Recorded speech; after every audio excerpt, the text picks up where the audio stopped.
Lepo pozdravljeni na današnjem spletnem seminarju, na katerem bomo odgovorili na trenutno zelo aktualno vprašanje: ali je vaše podjetje zavezanec po direktivi NIS2?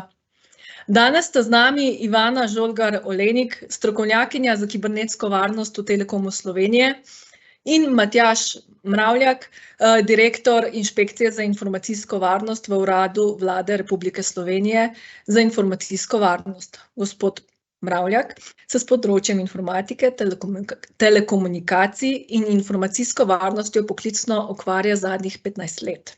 Je magister prava, notranji presojevalec sistema upravljanja neprekinjenega poslovanja po standardu ISO 22301, vodilni presojevalec sistema upravljanja varovanja informacij po standardu ISO 27001 ter certificiran strokovnjak s področja informacijske varnosti pri Cisco Network Academy. Predavanje bo trajalo približno 30 minut, nato pa bosta predavatelja na voljo za vaše vprašanja.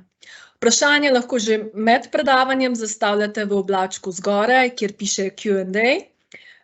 Če pa bi morali srečanje zapustiti prej, nam lahko kadarkoli zastavite vprašanje tudi na elektronski naslov kibernetska.varnost@telekom.si. Hkrati vas tudi obveščam, da se današnji spletni seminar snema, posnetek pa boste vsi udeleženci prejeli še v tem tednu. Tako, sedaj z veseljem predajam besedo predavateljema. Izvolite. Alja, najlepša hvala. Hvala tudi vsem vam, ki ste se odzvali našemu vabilu. Najprej bi vas lepo pozdravila.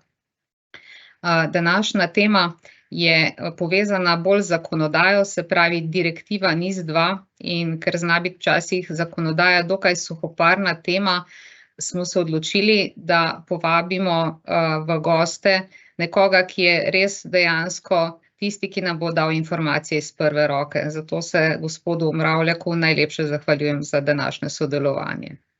Zdaj bi jaz kar delila tole svojo predstavitev. Alja, se vidi?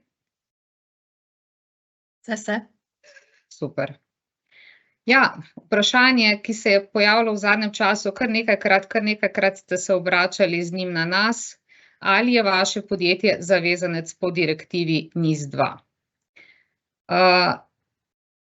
Nas, naju kot predavatelja že poznate, naju je že Alja predstavila, pa mogoče, če gremo kar na kratko pogledati, kaj je pravzaprav tisto, o čemer bomo danes govorili. Prva tema, ki je dejansko, kaj je pravzaprav razlog, da je NIS2 direktiva bila sprejeta. Se pravi, želeli bi vam predstaviti na splošno področje. Jaz sem prepričana, da ga sicer tudi sami dokaj dobro poznate, ampak mogoče kakšen uvid, kakšne izkušnje. Potem nekaj več o sami direktivi NIS2 in pa tisto ključno vprašanje, ki mislim, da vas danes oziroma v tem prvem začetnem delu spoznavanja z NIS2 direktivo in z Zakonom o informacijski varnosti 1 najbolj zanima, se pravi, ali je vaše podjetje, vaša organizacija zavezanec po NIS2. Glede na to, da je pa, rekla, glavni namen direktive, da zviša kibernetsko varnost, je seveda še bolj pomembno, kot ali je podjetje zavezanec, to, da podjetje sprejme in izvaja ustrezne ukrepe. Zato je naslednja točka, ki bomo tudi tokrat posvetili nekaj pozornosti v kasnejših webinarjih, pa računam, da še več, so ukrepi za obvladovanje tveganj, ki jih določa direktiva NIS2.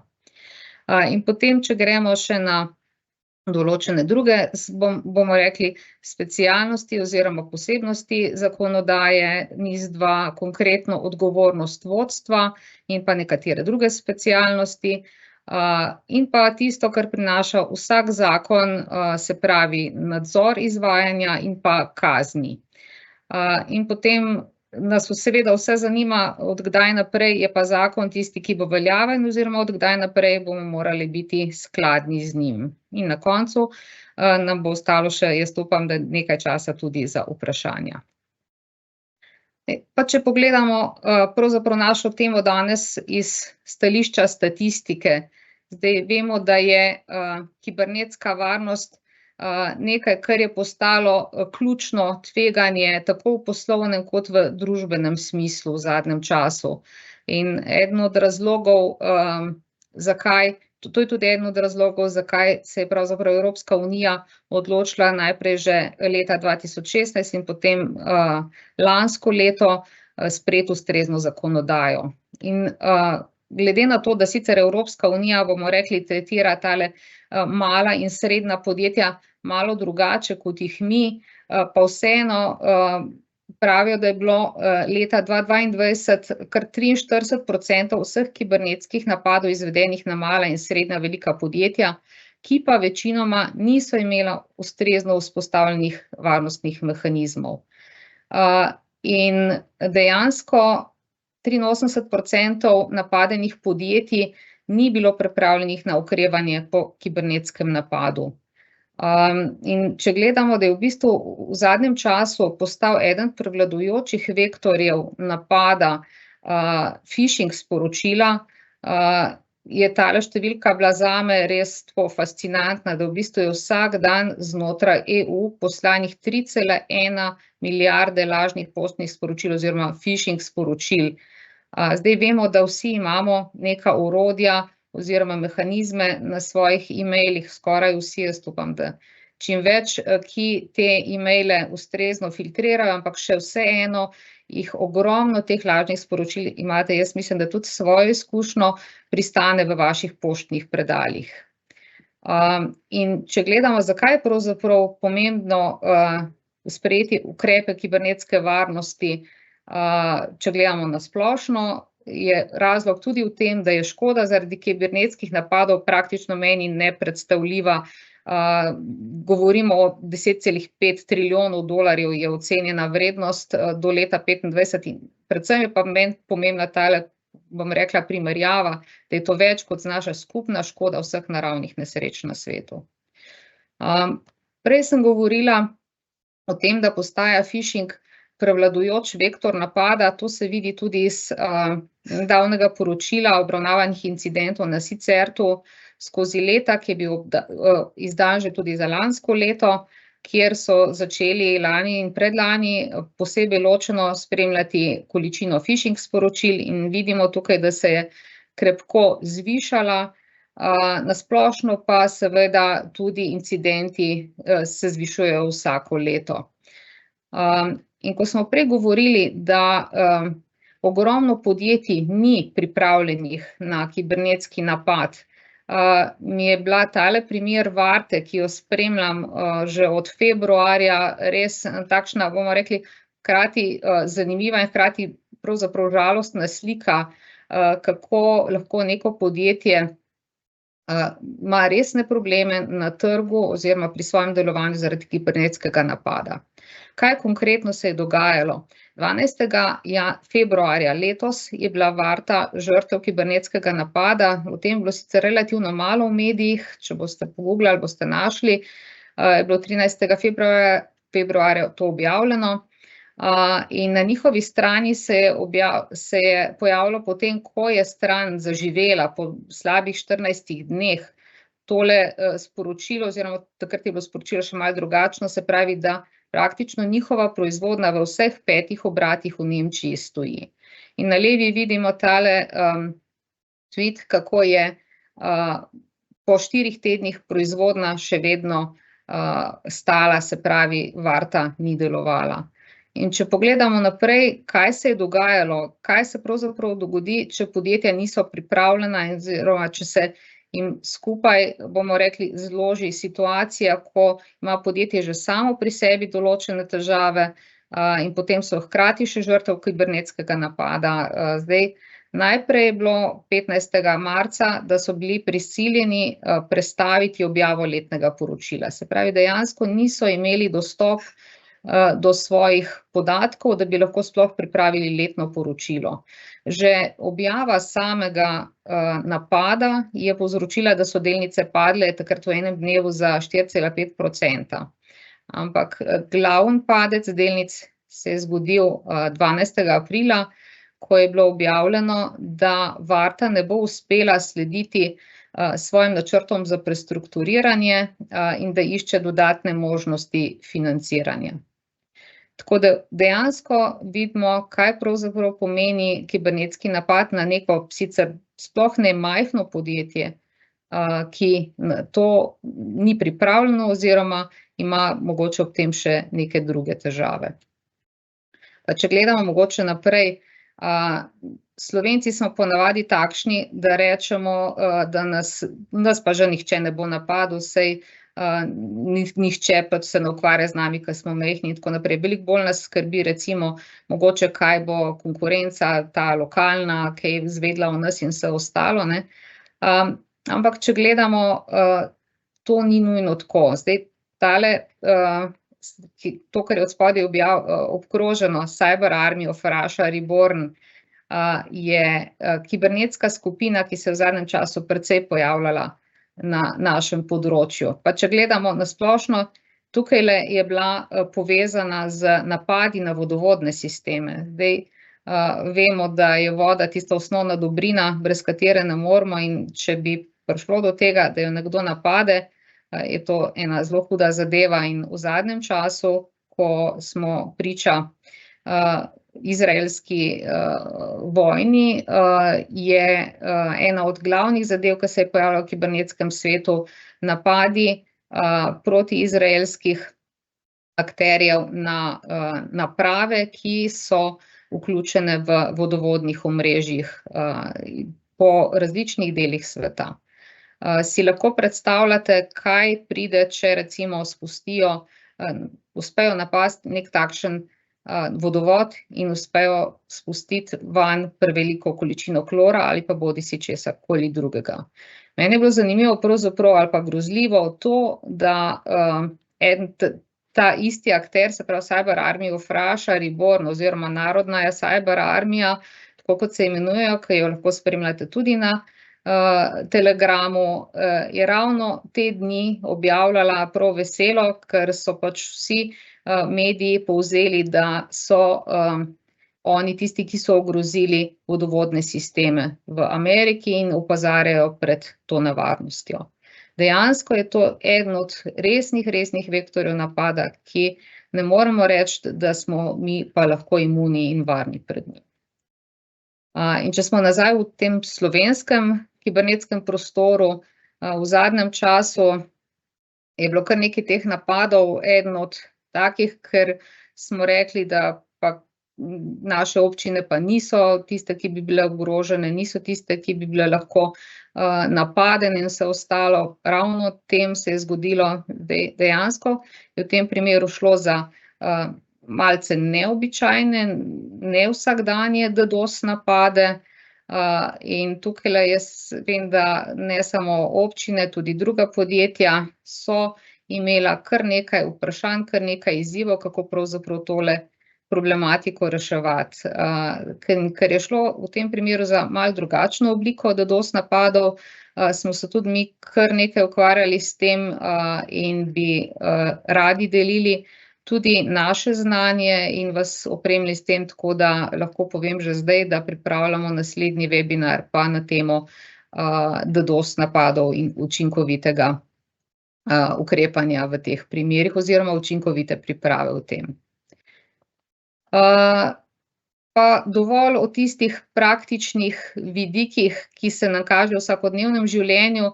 Jaz predlagam, da gremo kar na vprašanja o sami direktivi, na predstavitev direktive, in bi prosila gospoda Mravljaka, če mogoče pokomentira oziroma nam predstavi, kako je pravzaprav NIS2 direktiva bila sprejeta, na kaj se navezuje in kaj pravzaprav obravnava. Hvala za besedo. NIS2 direktiva nadomešča NIS1 direktivo, na podlagi katere je bil sprejet sedaj veljavni zakon o informacijski varnosti. Razloge za sprejem NIS2 direktive je predstavila Ivana, in sicer gre v bistvu za razširjen nabor ukrepov za varnost omrežij in pa za razširjen nabor zavezancev. V bistvu gre za princip, če se je pri NIS1 direktivi varovala samo kritična infrastruktura, pa tiste najbolj bistvene dejavnosti, se sedaj za NIS2 direktivo varuje celoten kibernetski prostor Evropske unije, se pravi gospodarstvo in javni sektor. Mogoče je bila posebnost ta, da NIS1 direktiva javnega sektorja ni posebej naslavljala, je pa bila to slovenska posebnost, kjer je bil v Zakon o informacijski varnosti vključen tudi že del javnega sektorja kot organi državne uprave, ki so bili zavezanci po zakonu. Zdaj, gre za v bistvu horizontalni akt, kjer se nanaša v bistvu na vse, so nekatere posebnosti, še posebej za finančni sektor, ki je izvzet običajno iz regulativ in imajo svoj lex specialis, zagotavlja seveda dvig ravnosti kibernetske varnosti v Evropski uniji. Države seveda lahko tudi določijo strožje določbe glede ukrepov in lahko tudi glede obsega zavezancev, se pa seveda ne uporablja za primer nacionalno-varnostnega segmenta, kar pa tudi Zakon o informacijski varnosti trenutno ima tudi to posebnost, da so zavezanci tudi na primer Obveščevalno-varnostna agencija, Ministrstvo za obrambo in drugi te subjekti. Kot je že Ivana omenila, skrajni rok je letošnja jesen. V bistvu pa za dvig kibernetske varnosti krepi varnostne ukrepe, večje število zavezancev, večje število sektorjev in dejavnosti, ki se delijo na pomembne pa bistvene subjekte. Bistvena novost je tudi samoprepoznava zavezancev. Sedaj je bilo določeno, da je vlada s sklepom določila zavezanca, zdaj bo ostal hibridni sistem, se pravi samoprepoznava na podlagi dejavnosti in kriterijev, in pa za tiste določene specifike bo še vedno možnost, da bo država oziroma vlada dodatno določila zavezance, pa o tem mogoče malo kasneje. Bistvena je tudi odgovornost vodstva podjetja, katera je javno izražena. Seveda je že sedaj odgovornost pač na odgovorni osebi, pravne osebe, ampak odgovornost vodstva bo tudi v tem, da bo moglo samo se usposobiti za ocenjevanje tveganj in pa poskrbeti, da bo dejansko določena sredstva, viri namenjeni za informacijsko varnost. So nekatere spremembe glede poročanja o incidentih, pa kot posebnost je tudi dolžnost določitve organa za usklajeno razkrivanje ranljivosti produktov in storitev. Pa če gremo v bistvu po tej osnovni predstavitvi, kaj pravzaprav obsega, kakšen je bil namen direktive, kar k temu glavnemu vprašanju, ali je vaše podjetje zavezanec po direktivi NIS2? Pa bi mogoče začeli kar z bistvenimi subjekti oziroma s prilogo 1 in potem z ostalimi kriteriji. Zdaj, če na to generično vprašanje, ali je nek subjekt zavezanec, odgovorim z da, pa bomo potem mogoče malo bolj natančno razložili razliko med bistvenimi in pomembnimi subjekti. Če zdaj gledamo bistvene in pomembne subjekte in je odgovor da, to pomeni, da zavezanec, se pravi javni ali zasebni subjekt, opravlja dejavnost, ki je navedena v prilogi 1 ali v prilogi 2 in ima vsaj 50 zaposlenih in letni promet ali bilančno vsoto vsaj 10 milijonov evrov. Odgovor je da, če je subjekt javne uprave na državni ravni, če je subjekt že sedaj določen po zakonu o kritični infrastrukturi, če je bil subjekt po sedaj veljavnem zakonu določen kot izvajalec bistvenih storitev pred 16. januarjem 2023, če je subjekt ponudnik javnih elektronskih komunikacijskih omrežij oziroma je operater ali javno dostopnih storitev, če je ponudnik storitev zaupanja, če subjekt upravlja storitve registracije domenskih imen, če je register vrhnje domenske imene in ponudnik teh storitev, če je subjekt ponudnik storitev DNS. To so nekje te subjekti, ki bojo določeni na podlagi zakona in se bojo mogli sami prepoznati.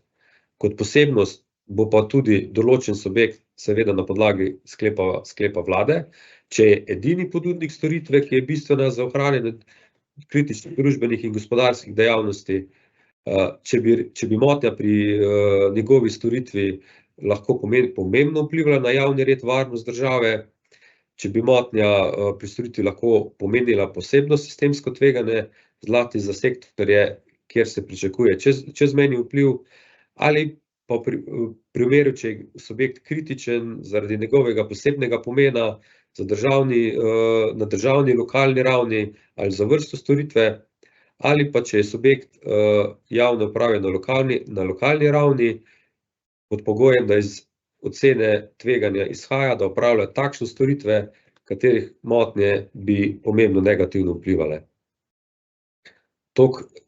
En tak strnjen generični odgovor na to, ali bi bili zavezanci po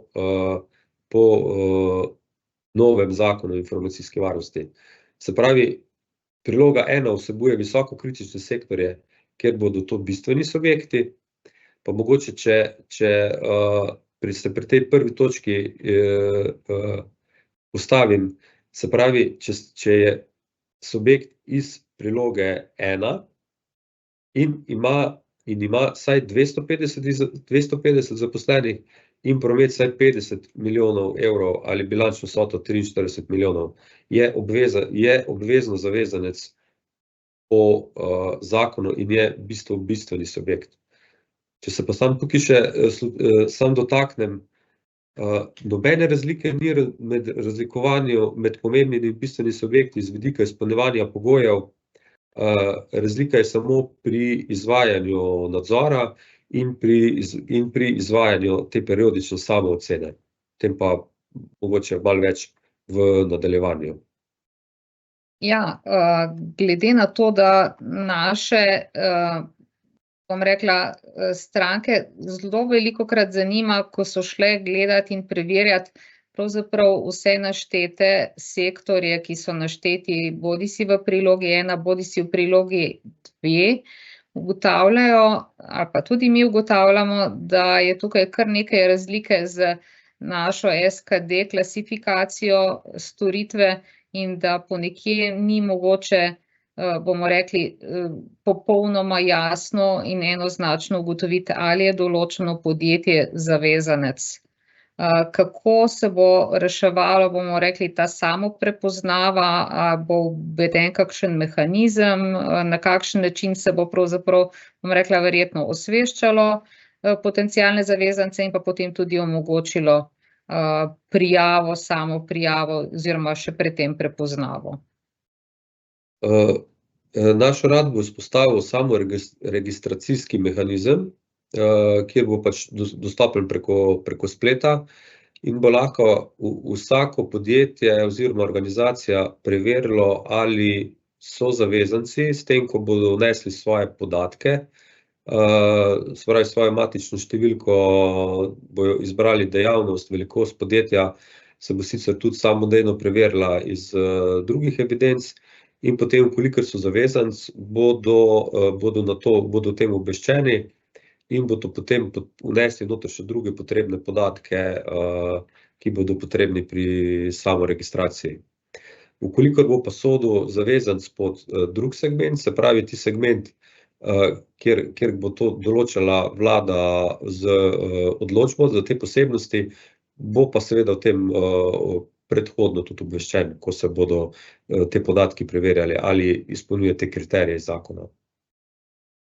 V prilogi 1, kjer so določeni bistveni subjekti, se je prejšnjim subjektom iz prejšnje direktive pridružilo še nekaj novih, zdaj konkretno so to ravnanje z odpadno vodo, upravljanje storitev IKT in pa vesolje. Zdaj tale vesolje je pravzaprav zanimiv verjetno za tiste, ki se ne ukvarjajo s tem področjem. Gre za talno infrastrukturo, če sem prav razumela, ne, verjetno v Sloveniji nimamo ravno zavezancev z tega področja. Pa mogoče, če gremo naprej, sprememba je tudi pri bistvenih subjektih oziroma pri pomembnih subjektih, kjer je kar nekaj, bomo rekli, drugače vse skupaj postavljeno in tudi posledično, ko smo že govorili iz števila sektorjev, ki so zavezani, bo posledično tudi bistveno večje število zavezancev potem. Mogoče še komentar tega dela. Ja, število zavezancev se bo drastično povečalo, to drži. In sicer bodo po novem samo 2 kategorije, v trenutno veljavni zakonodaji so 4 kategorije, pri zadnji spremembi so bili dodani še povezani subjekti, ampak za njih veljajo malo drugačna pravila kot za te 3 glavne zavezance. In po sedajšnjem zakonu so bili vsi zavezanci, razen povezanih subjektov, določeni z sklepom vlade. Mogoče še pol, Ja, se opravičujem, mogoče še potem, bomo rekli, ta pregled, to je tabela od Enise sicer, se pravi, ni nujno, da je povsod meja nek določen oziroma isti znesek in število zaposlenih, ampak za določene sektorje in storitve oziroma aktivnosti se predvideva malo drugačen prag oziroma drugačni pogoji za določitev. ja, seveda bo vsaka država tudi uveljavila svoje specifike, mi bomo v bistvu sledili tem, kar je že v veljavnem zakonu o informacijski varnosti. V tej tabeli, če na hitro pokomentiram, tisto, kar je označeno z rdečo, ti so zavezanci, ki so avtomatsko bistveni subjekti, na podlagi kriterijev, ki kot take določa NIS2 direktiva in bodo tako tudi navedeni v novem zakonu. Tisto, kar je z modro, so pa pomembni subjekti, ki so tudi kot taki določeni z NIS2 direktivo avtomatsko, tisti, ki pa sodi bi po prilogi 1 sodil med bistvene subjekte, pa ne dosega tega kriterija 250 plus zaposlenih in pa 50 milijonov evrov, bodo pa avtomatsko pomembni subjekti, zato sta tam prve 2 kolone, ena je rdeča, ena je pa modra. Drugo so pa določene specifike, ki bo tudi države urejale po svoje, ampak ta je zelo manjši odstotek. V bistvu NIS2 direktive, da bo sedaj pristop poenoten. Če na primer komentiram prejšnje številke, če je bilo pri nas trenutno zdaj okrog 60 zavezancev, jih je imela na primer Finska, ki je sicer večja od Slovenije, 30 tisoč. Ker so pač oni postavili svoje nacionalne kriterije in je bilo do države so bile zelo, zelo velike razlike. Jaz mislim, da smo vsaj v osnovi odgovorili, kdo bodo zavezanci. Seveda je bomo rekli, vsaki organizaciji, vsakemu podjetju, ki dobro pozna seveda svojo dejavnost in pozna področje naloga, da preveri, ali je zavezanec po direktivi ali ni. Pa bi jaz predlagala, da gremo kar na to, bom rekla, vsebinsko vprašanje, ki je pravzaprav namen same direktive, se pravi ukrepi za obvladovanje kibernetskih tveganj. Zdaj, tukaj je v bistvu neka razlika med bistvenimi in pomembnimi subjekti. A je ta sploh pomembna, če tako gledamo? Z vidika NIS2 direktive v bistvu ni razlike, kar se tiče ukrepov za obvladovanje kibernetskih tveganj. Tudi predpisana dokumentacija bo popolnoma enaka tako za bistvene kot pomembne. Če še enkrat poudarim, razlika bo edino pri izvajanju nadzora in pa pri izvajanju ocene oziroma samoocene, ki je tudi direktiva zahteva, da v določenem obdobju, predvideva se obdobje 2 let, izvajajo bistveni in pomembni subjekti. Zdaj, ukrepi so, bomo rekli, tisti, ki naj bi bili ustrezno sorazmerni glede na dejavnost, ki jo podjetje opravlja in tako naprej. Se pravi, ukrepi so tehnične, operativne in organizacijske narave. Zdaj, vsekakor je pa potrebno pripraviti v okviru ukrepov tudi ustrezno dokumentacijo.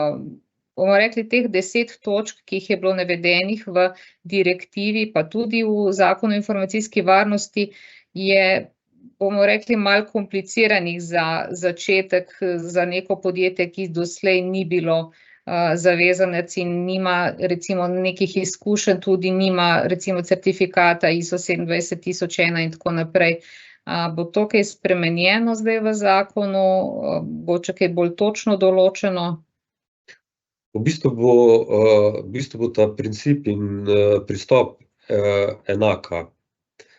Zdaj, so se pojavile določene težave pri določenih podjetjih, dočim pri večjih s tem ni bilo težave, ker v bistvu vsako resno podjetje mora imeti narejeno analizo vpliva na poslovanje, kar sicer za Slovenijo ne drži glih točno. In na podlagi te analize vpliva na poslovanje, tudi podjetje ve, kateri so tisti procesi, kakšna je škoda, če ti procesi izpadejo, kjer more biti ciljni točke okrevanja. To je bil tudi en izmed razlogov, kot jih je Ivana na začetku navedla, koliko podjetij v Evropski uniji je prenehalo s poslovanjem, se pravi šlo v stečaj zaradi kibernetskega napada. In to so bila večinoma podjetja, ki niso bila pripravljena na kibernetske incidente, ki niso imeli analize tveganja, ki niso imeli oceno vpliva na poslovanje, ki niso imeli predvidenega neprekinjenega poslovanja, in te podjetja so pač prenehalo poslovati. In to je glavni namen. Zato se pristop ne bo bistveno razlikoval od sedanjega, razen dodano bo tisto, kar pač NIS2 zahteva. Tudi struktura posebine dokumentacije se ne bo spreminjala od sedaj veljavne, tako da tisti, ki so že sedaj zavezanci, ne bojo rabili na novo vzpostavljati sistema, ampak bojo samo s tistimi parimi stvarmi, kjer so tule v slajdu v teh 10 točkah poudarjeni z krepko pisavo dopolniti. A bi lahko mogoče dali neko takšno kratko priporočilo, nasvet podjetjem, ki se do zdaj recimo s tem področjem sploh niso pretirano ukvarjala, podjetjem, ki nimajo še ISO 27000 certifikata, ne ostalih certifikatov, kaj je pravzaprav dovolj oziroma nek predlog za začetek, na kakšen način se tega racionalno lotiti, mogoče z sledenjem ISO 27001 zahtevam in dokumentaciji, kaj drugega?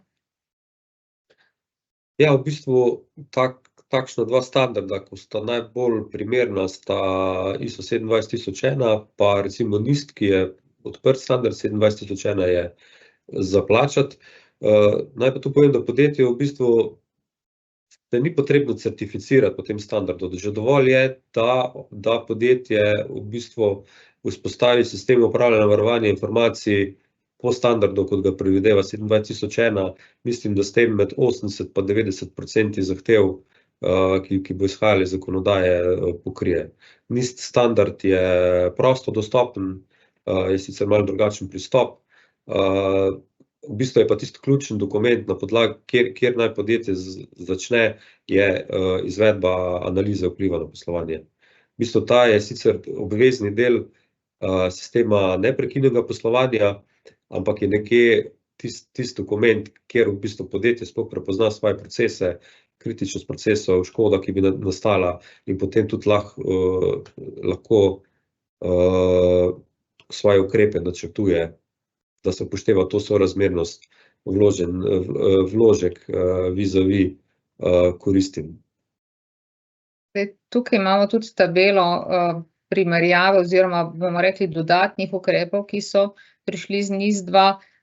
Dejansko lahko verjetno opredelimo nekaj ukrepov, ki mogoče niso bili jasno določeni v NIS-1, pa so sedaj tisti, ki so kot dodatni bili dani v NIS-2, mogoče lahko na kratko, da imajo neko smernico podjetja, ki so že bila vključena v NIS-1, kaj je tisto, kar morajo dopolniti, dodati v svoje postopke, v svoje organizacijske ukrepe in tako naprej. Ja, v levi koloni pod NIS-1 je seznam obvezne dokumentacije, ki jo zahteva sedajšnji zakon. V desni koloni pod NIS-2 so pa navedeni ukrepi oziroma elementi, ki jih bo potrebno dodati tem, ki sedaj veljajo, da bo organizacija oziroma organ skladen z novim zakonom, ki bo implementiral NIS-2. Ena od novosti oziroma bolj jasno določenih zahtev je tudi odgovornost vodstva podjetja oziroma organizacije, kar do zdaj ni bilo tako, če gledamo recimo pri ostalih, pri GDPR in tako naprej, je vedno bil kot nek pooblaščenec, zdaj prav v tem primeru zdaj je pa vodstvo tisto, ki je odgovorno in te odgovornosti ne more delegirati naprej. Mogoče še na kratko predstavitev tega pregleda, glede na to, da imamo med našimi udeleženci danes verjetno tudi kar nekaj teh, ki so vodje, ki jih pravzaprav zanima, kaj je njihova naloga v okviru NIS-2. Ja, drži, že v bistvu sedaj veljavni zakon predpisuje, da vodstvo podjetja nameni ustrezne finančne vire za zagotavljanje informacijske oziroma kibernetske varnosti in poskrbi za uredba, ki navaja, mislim, v 11. členu ukrepe, da poskrbi za integriteto kadrov pred in med zaposlitvijo. To pomeni, da jih pred zaposlitvijo izvede seznanitev, da jih na način varstva pri delu, kot je to za varstvo pri delu, seznani z tveganji, z določeno tehnologijo in pa da za ključen IT kader, ki izvaja določene kritične procese, zagotovi ustrezno usposabljanje. Dostikrat se je ugotovilo, da temu ni tako, in se je potem tudi z popravnimi ukrepi inšpekcije pač ta zadeva spremenila, tako kot mora biti. Se pravi, po novem bo ta odgovornost vodstva še bolj poudarjena, kjer zahteva, da vodstvo odobri ustrezne ukrepe, da nad temi ukrepi izvaja dolžno nadzorstvo, da se tudi sama usposobi za prepoznavanje tveganj, to je novost, sedaj temu to ni bilo zahtevano, da zagotavlja usposabljanja in da je odgovorna za oceno skladnosti. Se pravi, potrebno bo vsake 2 leti izvesti oceno skladnosti v obliki revizije in pa to je za bistvene subjekte, za pomembne subjekte pa samo oceno skladnosti, ki se bo izvajala v obliki vprašalnika in se bo potem posredovala pristojnemu organu. Ja, ravno tisto, kar sem tudi želela iti na to, je ta nadzor nad zavezanci, ker dejansko in pa v bistvu bomo rekli tudi temu določene kazni v primeru neupoštevanja. Ker če gledamo namen in direktive in zakona, je v bistvu, če tako laično pogledamo, da se kibernetska varnost res ustrezno postavi med prioritete podjetja, ampak ne vem pa, če so kazni ravno tiste, ki naj bi spodbujale, da se to tudi ustrezno zgodi oziroma upošteva.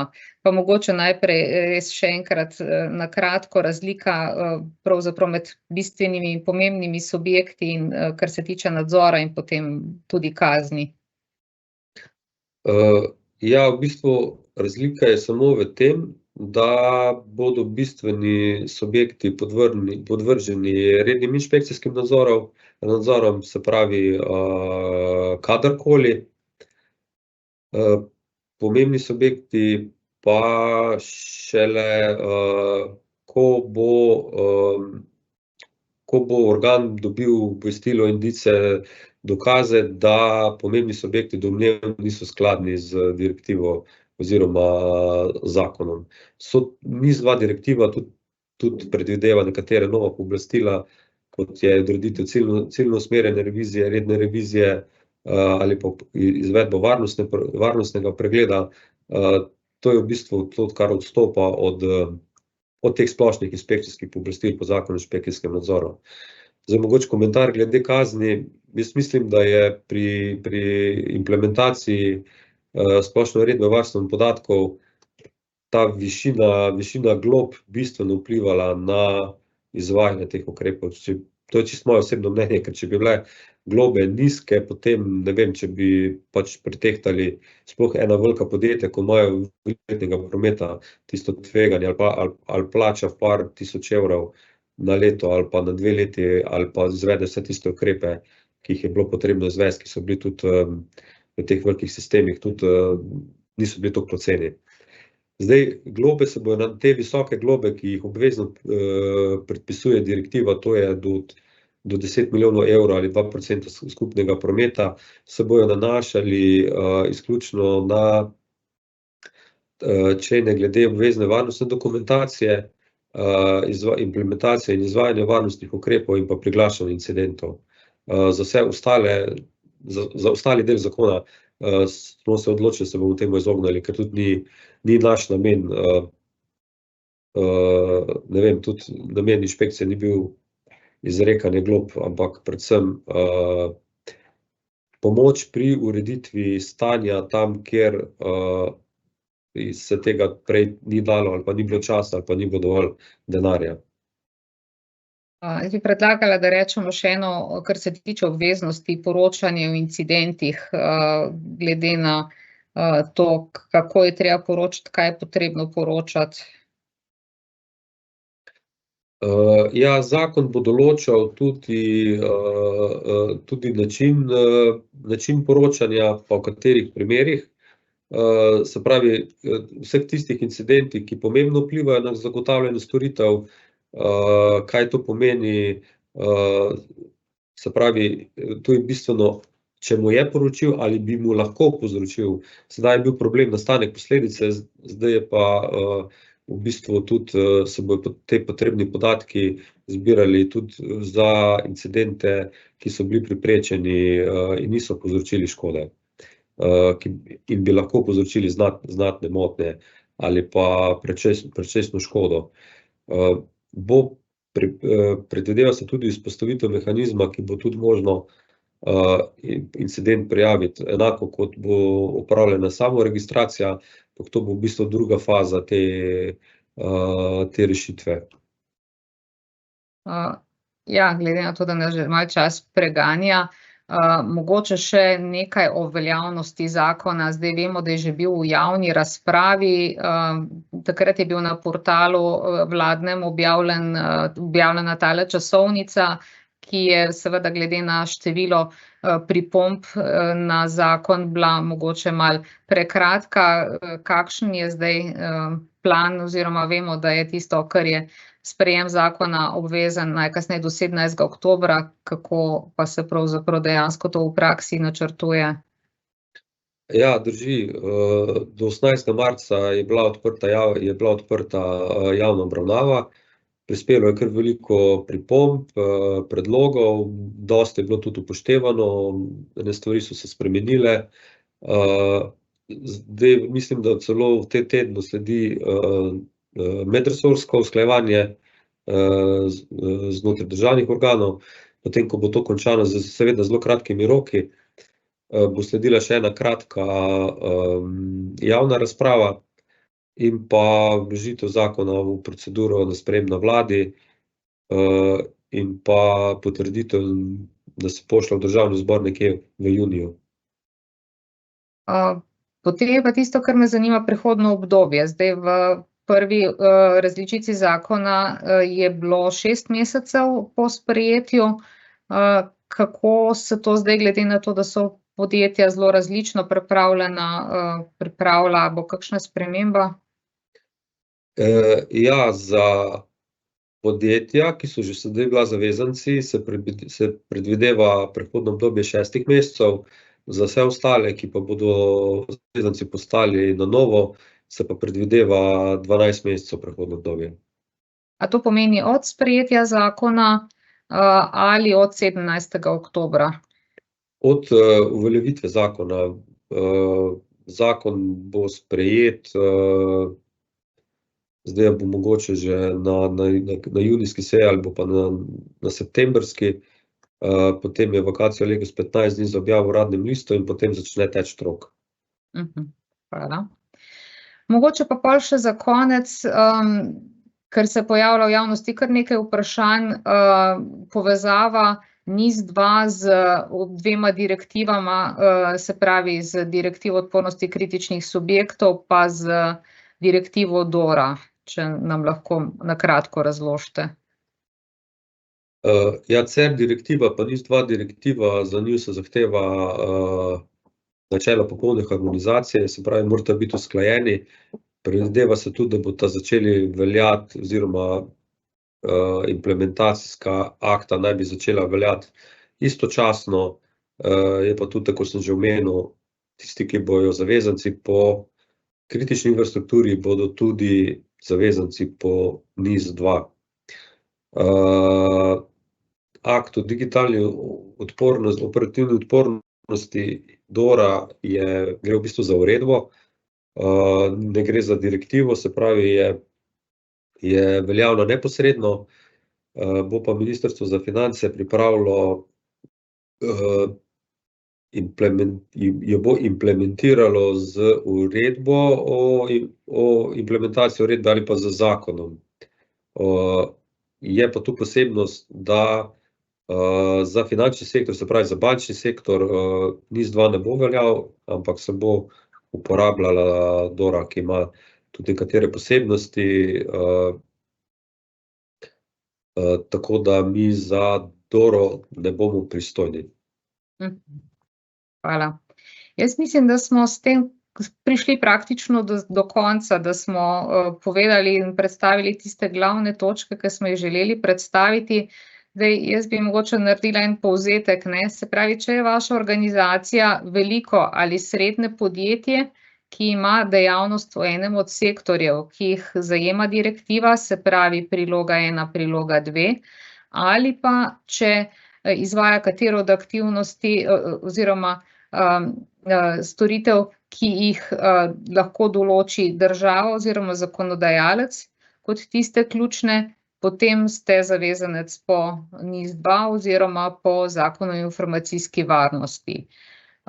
Bi pa jaz rekla nekaj, ne, v praksi, glede na vse primere, s katerimi se srečujemo, glede mogoče na tisti ilustrativni primer Varte, ne, tudi prej smo govorili o globah in vsem ostalem, saj v bistvu, če tako gledamo, ni cilj, da z globami dosežemo nekaj in ni globa tisto glavno, tisto, kar je glavno, je praktično to, da smo vsi, če hočemo razmišljati o svojih uspešni prihodnosti, najbolje, da se pravi sprejmemo in upoštevamo ukrepe, ki jih priporoča direktiva NIS2. Tako da jaz bi rekla, mogoče čisto tako na zunaj, ni toliko pomembno vprašanje, ali smo zavezanci ali nismo zavezanci, mogoče sicer v tem primeru aktivnosti nekaj več, ampak predvsem, da razmišljamo o tem, kako bomo pravzaprav uspešno zavarovali svoje podjetje in uspešno poslovali naprej.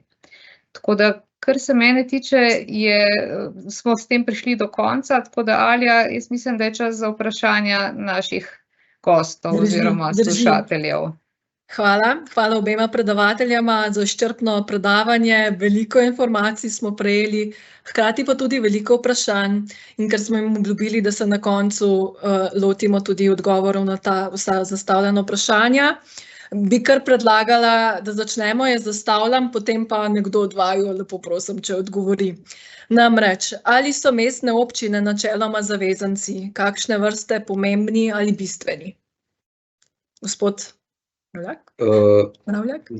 Zavezanci po novem zakonu bo tudi mestne občine. in pa tiste občine, ki bodo imele sedeže v krajih, mislim, kjer imajo sedeže upravne enote. Se pravi, teh je okrog 50.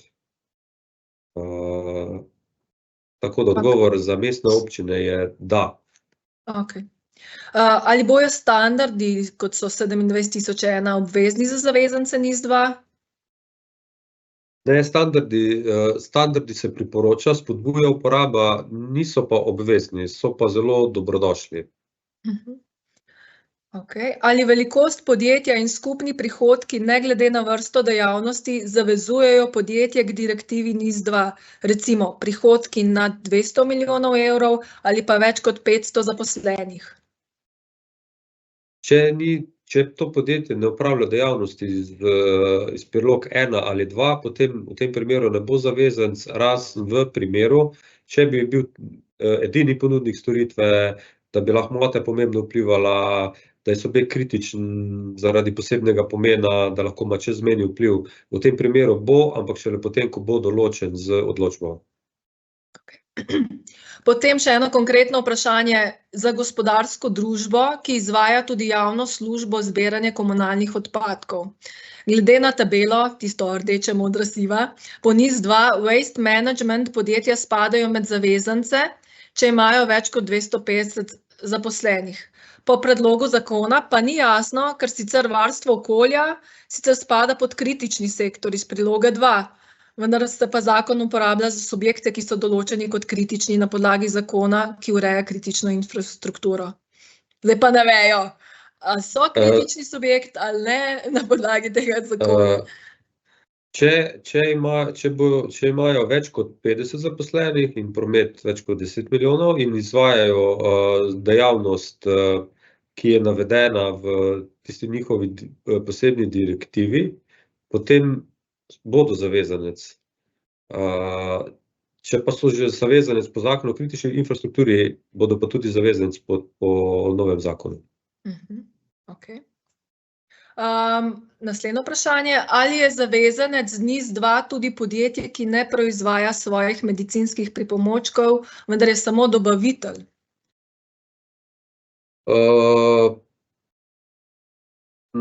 Na to vprašanje pa ne bi točno znal odgovoriti.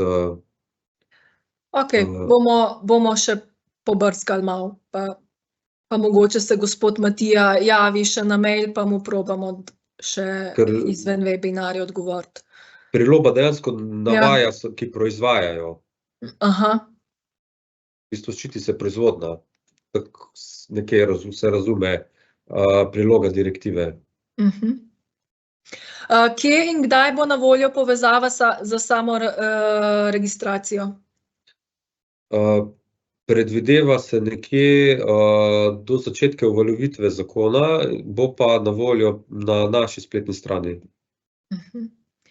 Pa bi pa še enkrat šla na občine. A so mestne občine bistveni ali pomembni zavezanci? Bodo bistveni. Bistveni, okej. Tako, smo odgovorili na vsa vprašanja. Hvala še enkrat predavateljema za izčrpne odgovore. Hvala tudi vam za vašo udeležbo, aktivno sodelovanje in potrdili smo, kako pomembna je ta tematika in vsekakor bomo še veliko pisali in se javljali na to temo. Tako da kmalu vas zopet povabimo na naslednji webinar. Nasvidenje do takrat in uspešen dan še naprej. Svidenje. Hvala za povabilo. Nasvidenje. Hvala.